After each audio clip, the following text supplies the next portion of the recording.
আসসালামু আলাইকুম সুপ্রিয় দর্শকবৃন্দ, আমি ডাক্তার সায়েম হোসেন, ইউরোলজিস্ট হিসেবে বাংলাদেশ স্পেশালাইজড হসপিটালে প্র্যাকটিস করছি। আজকে আমি কিডনি ক্যান্সার সম্পর্কে একটু ডিটেলস আলোচনা করব। আসলে কিডনি ক্যান্সারটা যদি নন মেডিকেলের ভাষায় বলি, যে যারা মেডিকেলের সাথে যুক্ত নয় তাদের ভাষায় যদি বলি, তাহলে বলতে হবে এটা হচ্ছে একটা টিউমার। নানান ধরনের টিউমার থাকে, কিন্তু বেসিক্যালি দু ধরনের টিউমার হয় কিডনিতে। সেটুকু হচ্ছে যে একটা হচ্ছে কিডনির টিস্যুর মধ্যে হয় বা নেফ্রন যেগুলো বলি, আরেকটা হচ্ছে কিডনির যেই অংশটুকু আমাদের ইউরিন বা মূত্রটাকে প্রবাহ করে নিয়ে যায় সেই অংশটুকুতে হয়, এবং দুটোর চিকিৎসা পদ্ধতি একটু ডিফারেন্ট। এখন আসুন জেনে নেই একটি কিডনিতে টিউমার হলে একটা রোগী কিভাবে বুঝবেন।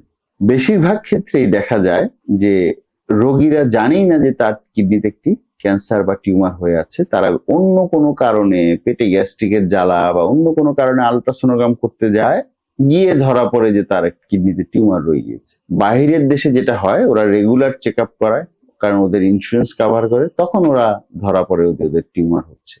এছাড়া আরো হতে পারে যে যখন একটি টিউমার অনেক বড় হয়ে যায়, তখন তার ইউরিনের সাথে রক্ত আসতে পারে বা ব্লাড আসতে পারে, তার ব্যথা হতে পারে পেটের ওই পাশে, অথবা একটি চাকা, সে একটি বড় চাকা বা একটি মাংসপিণ্ড অনুভব করতে পারে পেটের মধ্যে। এভাবে ও রোগীরা অনেক সময় বুঝতে পারে যে তার কিছু একটা হয়েছে, এবং তারা আমাদের কাছে আসলে আমরা বিভিন্ন প্রকার ইনভেস্টিগেশন করে জানতে পারি যে এটা কিডনি ক্যান্সার।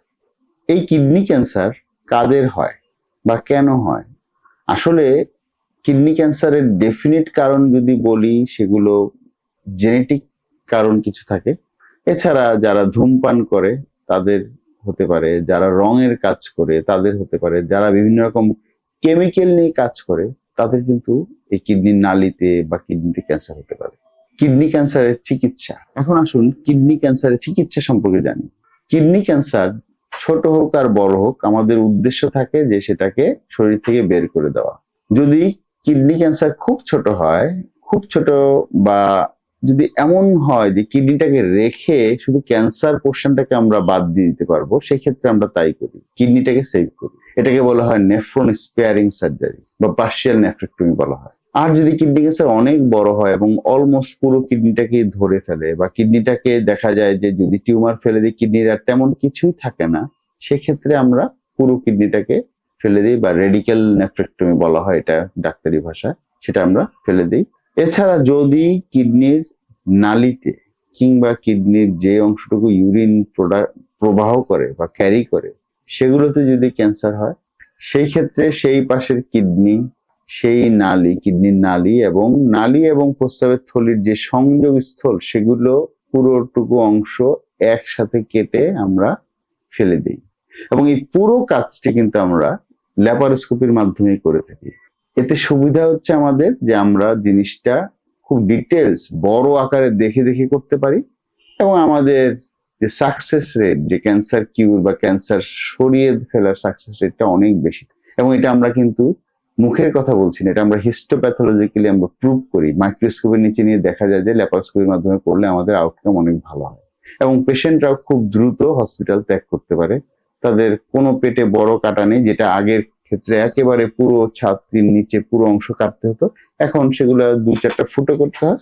ল্যাপারোস্কোপির মাধ্যমে না করলে আগের দিনে যেটা করা হতো সেটা হচ্ছে পুরো ছাতির নিচে বিশাল একটা কাটা দিয়ে কেটে, পেটটাকে কেটে তারপরে কিডনিটা ক্যান্সারটা বের করা হতো। এখনকার দিনে খুব ছোট্ট করে একটু অংশ কেটে আমরা কিডনি ক্যান্সারটা বের করে দিই, তাতে রোগী খুব দ্রুত বাড়িতে ফেরত যেতে পারে এবং তার শরীরে তেমন কোনো ক্ষতি সে অনুভব করে না। এখন আসেন এই ধরনের রোগীর ফলো আপ কি হয়। এই রোগীদেরকে আমরা হিস্টোপ্যাথোলজি বা মাংস পরীক্ষার রিপোর্টের উপরে ভিত্তি করে আমরা রোগীর চিকিৎসা প্রদান করি, যে এই রোগীর পরবর্তীতে হয়তো বা কখনো কেমোথেরাপি লাগলে আমরা সেটা কেমোথেরাপির জন্য পাঠাই, অনকোলজিস্টের কাছে পাঠাই। এছাড়া আমরা প্রতি 3 মাস পর পর তাদেরকে একটা ফলো আপ চেক আপের মধ্যে রাখি। সেক্ষেত্রে আমরা 6 মাস পরে বা 1 বছর পরে একটা সিটি স্ক্যান করে বিভিন্ন রকম পরীক্ষাগুলো করে দেখি। এই রোগীদের একটি সমস্যা অনেক সময় হয়, সেটি হচ্ছে যে ওদের কারো কারো ক্ষেত্রে ক্রিয়েটিনিন লেভেল অনেক বেড়ে যেতে পারে। ক্রিয়েটিনিন লেভেল বাড়া মানে হচ্ছে আসলে তার আরেকটা কিডনি হয়তো বা অত সবল থাকে না, তার কিডনির যেই দুর্বলতাটা প্রকাশ পায়। তখন আমরা একজন নেফ্রোলজিস্টের কাছে পাঠাই, যাতে তার আরেকটা যে কিডনি আছে সেটা যেন যত্নের মাধ্যমে থাকে, যত্নের মধ্যে থাকে। এখন এই ধরনের ক্যান্সারের থেকে বেঁচে থাকতে হলে আমাদের কি কি করতে হবে? আসলে যেটা জেনেটিক্যালি আপনার ইমপ্রিন্টেড, আপনার শরীরে যেটা জেনেটিক্যালি আপনি পেয়ে গিয়েছেন, সেটাকে আপনি চেঞ্জ করতে পারবেন না। কিন্তু আনুষঙ্গিক কারণ যেগুলো থাকে, যেমন স্মোকিং করা বা ধূমপান করা, সেটা অ্যাভয়েড করতে পারেন। তারপরে যেমন রঙের কাজ যদি করে যারা, বা কেমিক্যাল নিয়ে যারা ডিল করে, তারা গ্লাভস পরতে পারেন এবং নাকের মধ্যে মাস্ক ইউজ করতে পারেন। যে প্রোটেকটিভ শিল্ড যেগুলো, সেগুলো ব্যবহার করলে এটার যে ক্যান্সার উৎপাদনের যে একটা কারণ হিসেবে যে আমাদের মধ্যে থাকবে, সেটা অনেক কমে আসবে। ক্যান্সার তৈরির প্রবণতাটা অনেক কমে যাবে। আশা করি আমার এই ভিডিওর মাধ্যমে আপনাদের মনের কিছু প্রশ্নের উত্তর আমি দিতে পেরেছি। তবে অবশ্যই আমাকে কমেন্ট বক্সে কমেন্ট করলে বা জিজ্ঞাসা করলে আমি ভবিষ্যতে আরো ভিডিও তৈরি করে উত্তর দিতে পারবো। সো আপনারা ভালো থাকবেন। ধন্যবাদ। সালাম আলাইকুম।